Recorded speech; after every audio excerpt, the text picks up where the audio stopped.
The Standing Bear Powwow's 25th annual event in Ponca City is where Native American heritage is brought to life. 6 tribes gather dressed in full regalia to sing and celebrate together with a wide variety of traditional dances.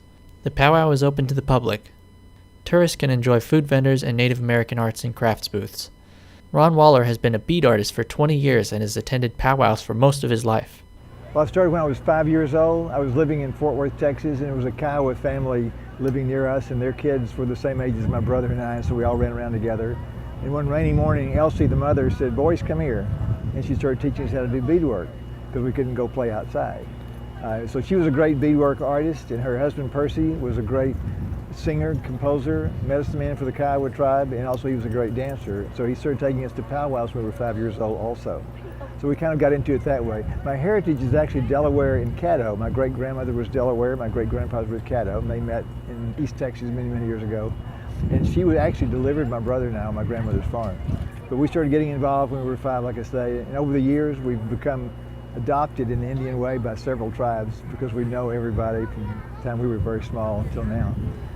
The powwow is important to many people, including the elders, because they feel a lot of their culture has been lost throughout the years. Our little kids, you know, we introduce them into their circle, which was sacred to us, and at a young age, so that they have the right to be in the circle. And some of that is falling aside. So, you know, they have to be brought into the circle, and we give away and stuff like that, so that they have the right to dance in the circle. But nowadays, you know, that's kind of falling to the side too. So some of our culture is lost.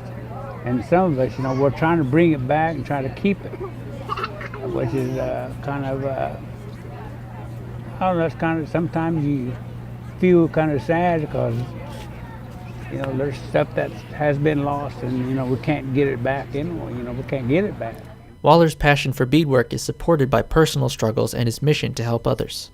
Every penny goes to medical research for children. We support the National SIDS Foundation and the National Leukemia Society for Research, and we do independent research as well. And we started doing that because 33 years ago I lost a son to SIDS, and then 4 years later I lost a daughter to leukemia. So that's very important to us to do the research. And so this is kind of what we do to kind of give back to the kids. We all own other companies that we make our living with. So it gives us the freedom to do what we do for the kids and things. So. T.L. Walker is executive director of Standing Bear Park and Museum. She has been a part of the powwow for decades, but she says this year's is one of the most memorable. This is my 21st one to have put together, so it means a lot to me. When we started in the very earliest days of the powwow, we rotated the host responsibilities from one tribe to another because we work with the 6 area tribes. And so as we did that, we learned about the differences in what each of the tribes did at their social gatherings like this.